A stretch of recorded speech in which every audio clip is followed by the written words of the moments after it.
Olá, pessoal, tudo bem? Mais uma aula. Funções da linguagem. Eita, que esse conteúdo cai muito no Enem.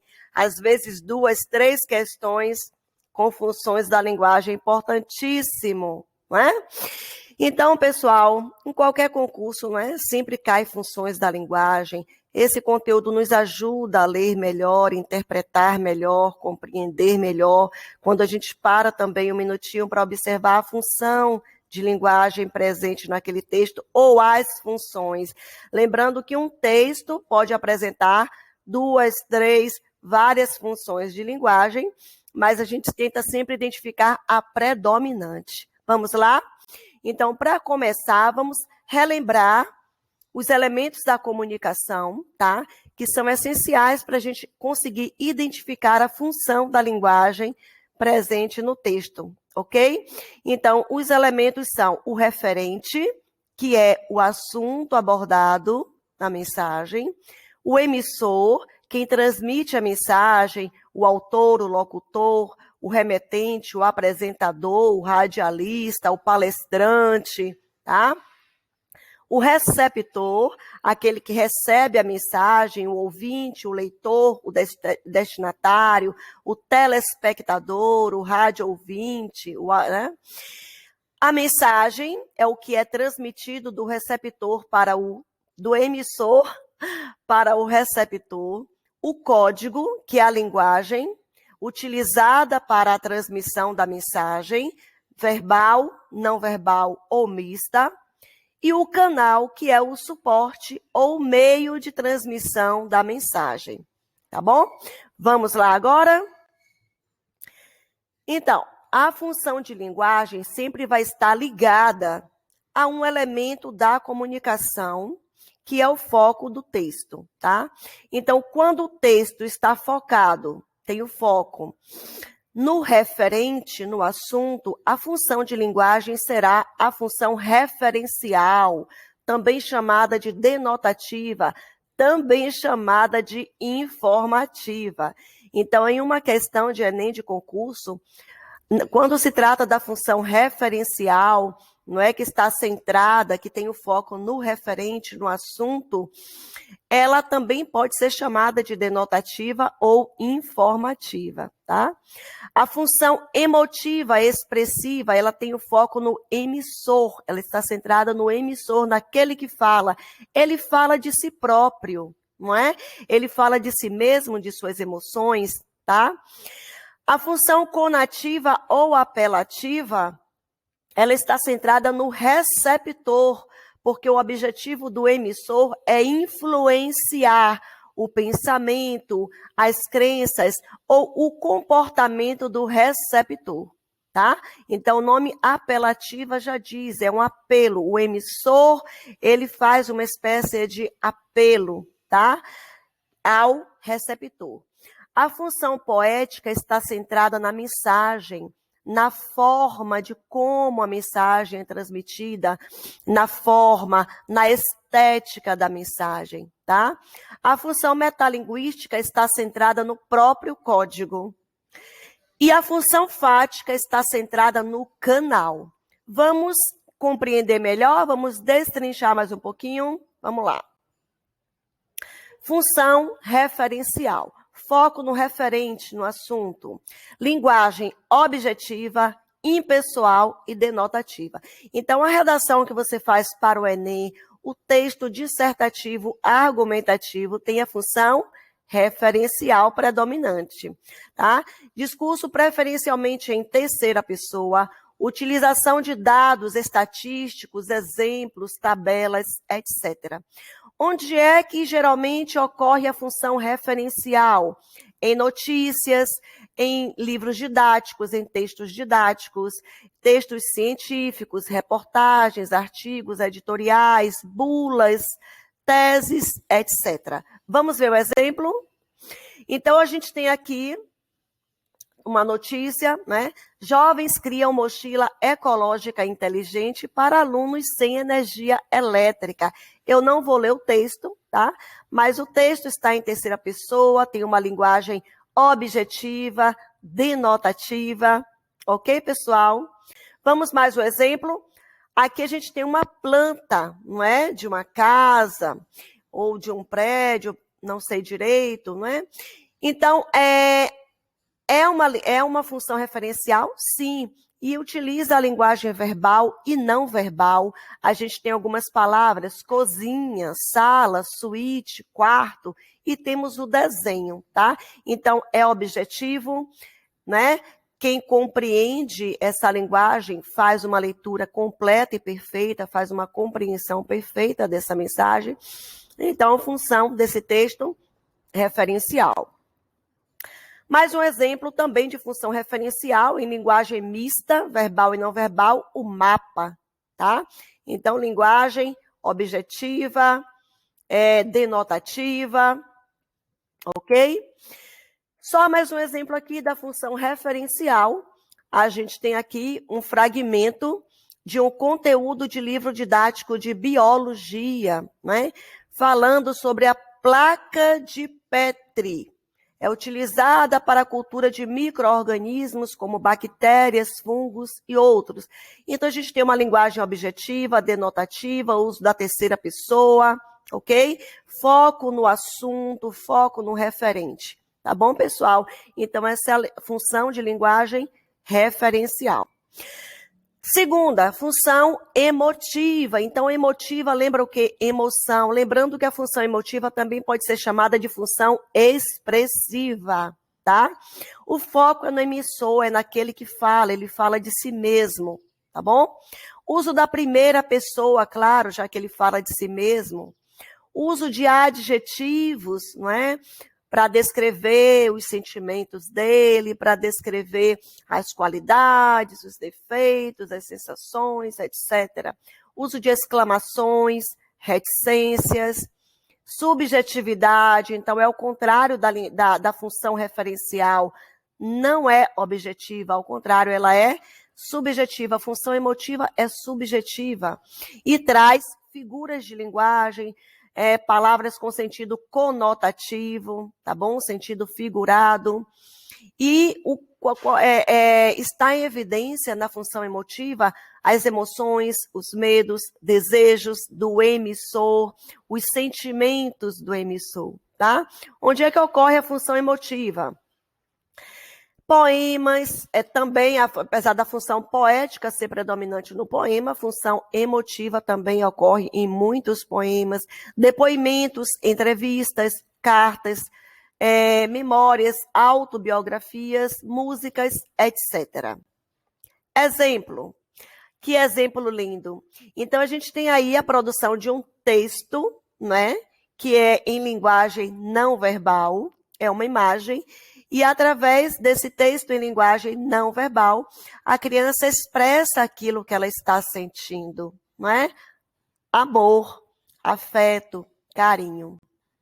Mais um exemplo, a gente tem um fragmentozinho de um poema de Cora Coralina, que ela diz: muitas vezes basta ser, colo que acolhe, braço que envolve, palavra que conforta. Ok? Ela fala dela mesma, não é, pessoal? É isso que ela é. Mais um exemplo de função emotiva, e eu vou ficar aqui às escuras, até não sei que horas, até que, morto de fadiga, encoste a cabeça na mesa e descanse uns minutos. A gente tem um fragmento aqui, tirado do livro São Bernardo, de Graciliano Ramos, onde o personagem fala de como está se sentindo cansado, fatigado, né? E terceira função, a função conativa ou apelativa, é a função que a gente vê nos anúncios, né? Nas propagandas. Está centrada no receptor, porque o objetivo é influenciar o pensamento, o comportamento ou a crença do receptor. Possui o intuito de persuadir, convencer o receptor. Usa verbos no imperativo, faça, né? Compre, escreva, venha, conheça, chegue. Utiliza vocativos, pode ocorrer em propagandas, orações e preces, quando você ora, não é? Pedidos, ordens, tutoriais, receitas, etc. Vamos aqui a um exemplo. Receita de brigadeiro. Tá? Eu coloquei só a parte do modo de preparo, que é onde ocorre a função conativa apelativa. Então, observe no modo de preparo os verbos no imperativo acrescente, cozinhe, mexa, deixe, faça. O foco está no receptor, na intenção de orientar, na intenção de conduzir, né, o receptor no preparo deste alimento. Então, os verbos estão no imperativo. Mais um exemplo aqui da propaganda. Tá com raiva do namorado? Olha a comunicação direta com o receptor, não é? Já fazendo uma pergunta ao receptor. E aí vem o direcionamento, vem o verbo no imperativo, vem o comando, morda aqui, tá? Coma o chocolate, morda aqui, ok? Então, a gente tem aí a função apelativa. Agora, vamos para a função poética, centrada na mensagem, na forma da mensagem, no trabalho estético desse texto, tá?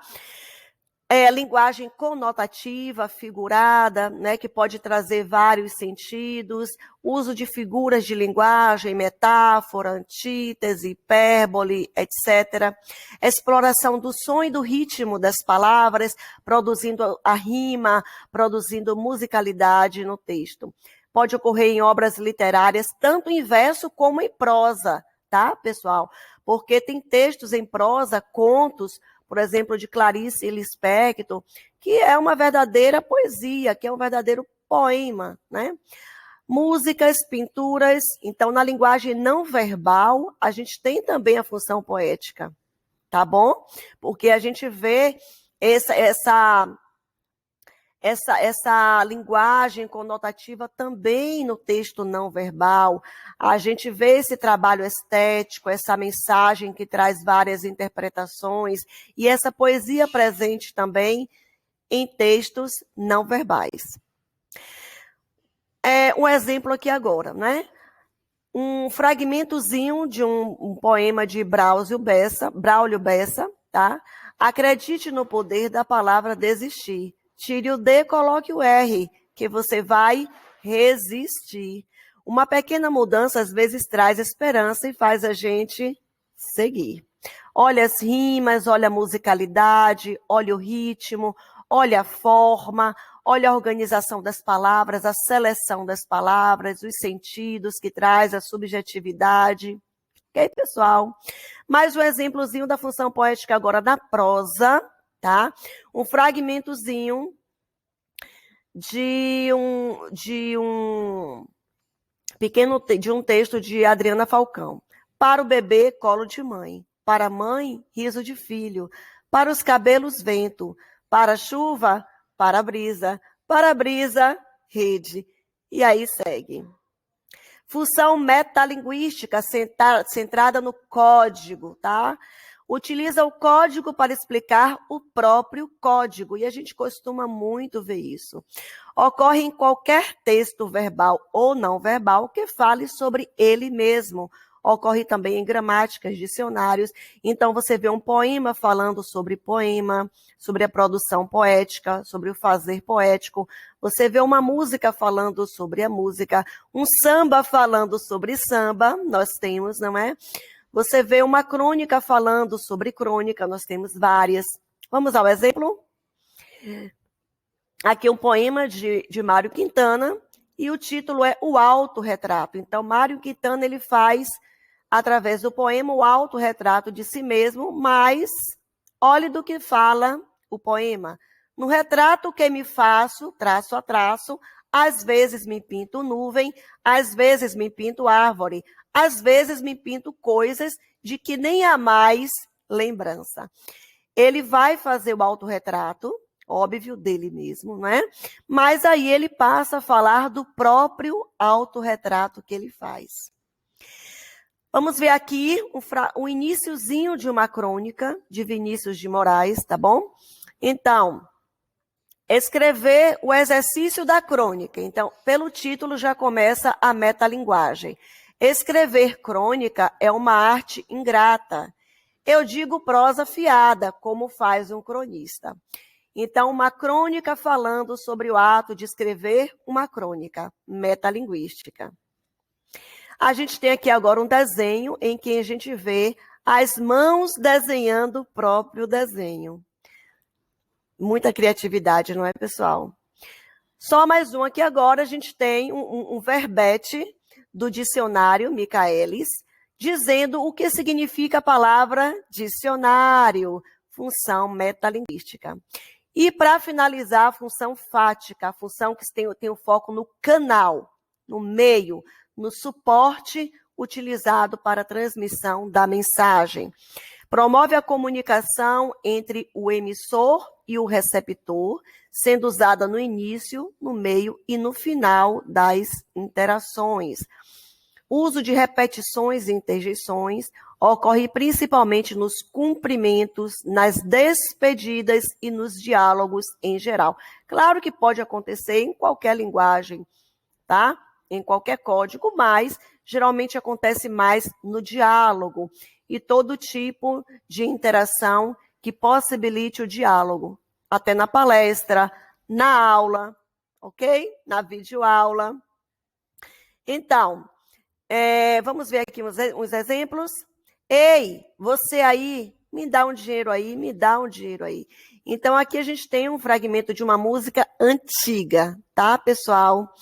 E a gente pode ver a função fática no início desse trecho. Ei, você aí. Testando o canal, chamando a atenção do receptor.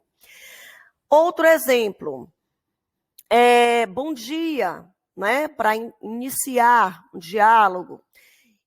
E a gente tem outro aqui. E é assim que deve ser feito. Entendeu tudo ou tem alguma questão? Então, quando o emissor pergunta ao receptor, entendeu tudo ou tem alguma questão, ele está testando o canal, tá? Será que o receptor compreendeu? Houve algum ruído que o impediu de compreender a mensagem? Então, ele testa o canal, vê se o canal está ok, se o modo como ele falou foi compreendido corretamente, porque quando a mensagem não é decodificada, interpretada e compreendida corretamente pelo receptor, significa que houve ruído na comunicação. Outro exemplo, depois de ir ao mercado. Ei, está me ouvindo? Não esqueça de passar na lavanderia. Ei, está me ouvindo? Está testando, o emissor está testando o canal antes de passar a mensagem. Qual vai ser a mensagem? Não esqueça de passar na lavanderia. Então, ei, está me ouvindo? É um teste do canal. Alô, quem fala? Sempre a gente inicia um telefonema dessa forma. Alô, né? Então, esse alô é o primeiro teste que a gente faz do canal. Amanhã nos vemos, até lá. A gente tem aqui a despedida, que também é a função fática na finalização de um diálogo, fechando o canal. Então, pessoal, a gente fica por aqui. Deus abençoe. Um abração para vocês. Põe aí nos comentários o que acharam da aula, tá bom? Tchau.